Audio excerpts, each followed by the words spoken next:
நம்ம ஸ்வாட் அசோசியேட்டில் நம்ம இப்போ பண்ணிட்டு இருக்கிற புது மாடல் வந்து பார்த்தீங்கன்னா GP-S6ங்க. இது வந்து பார்த்தீங்கன்னா பட்ஜெட்டில் பார்க்கறதுனால எல்லாத்துக்கும் பண்ணி கொடுத்துட்ருக்கோம். இது பார்த்திங்கன்னா இப்போ என்னென்ன இருக்குங்கிறத நம்ம அன்பாக்சிங் பார்த்துடலாம். இதுக்கு பார்த்தீங்கன்னா மேனுவல் கொடுத்துருக்கோம். இது வந்து ஃபோம் அடிக்கிறதுக்கு ஃபோம் கேன் வந்துடும். இப்போ இன்லெட் ஓஸ் வந்துடும். இன்லெட் கனெக்ட் பண்ணுற கனெக்டர் வந்துடும். இது அவுட்லெட் ஓஸ் பாருங்கள். மெயின் விஷயம் ஹைட்ராலிக் ஓஸு, நல்லா ஹெவியாக ஸ்டீல் பிளேட்டட் ஓஸு ஹெவியாக கொடுத்துருக்கோம். இது 7 மீட்டர் வந்து 25 அடி வந்துடும். இந்த கன்னை லென்த் பண்ணுறதுக்கு லென்த் ராடு கொடுத்துட்றோம். இது இல்லாமல் பார்த்தீங்கன்னா கன் வந்துடும். உங்களுக்கு கேரண்டி கார்டு வந்துடும். 1 இயருக்கான கேரண்டி கார்டு உங்களுக்கு வந்து அழகாக பாக்ஸில் பேக் பண்ணி கொடுத்துருக்கோம். பாருங்கள், மிஷின் வந்து GP-S6 மாடல் நேமுங்க. அதாவது பார்த்தீங்கன்னா இந்த மாதிரி ஹெவியான மிஷின் வந்துடும். இது வந்து பார்த்தீங்கன்னா 1700 வாட்ஸுங்க. 135 பார் ப்ரெஷர், 140 பார் வரைக்கும் வேலை செய்யும். இது வந்து உங்களுக்கு அட்ஜஸ்டபிள் நாசலோட வந்துடும்.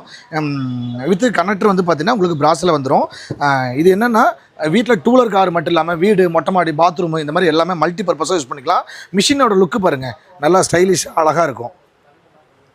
நல்லா பாருங்கள், ஹெவியாக இருக்கும். அதாவது இது வந்து மோட்டரும் பின்னாடி மோட்டர் இருக்குது, முன்னாடி பம்பு இருக்குது. அதனால் வந்து பார்த்தீங்கன்னா தண்ணி கம்மியாக எடுக்கும், ப்ரெஷர் அதிகமாக எடுக்குன்னு வச்சுக்கோங்களேன்.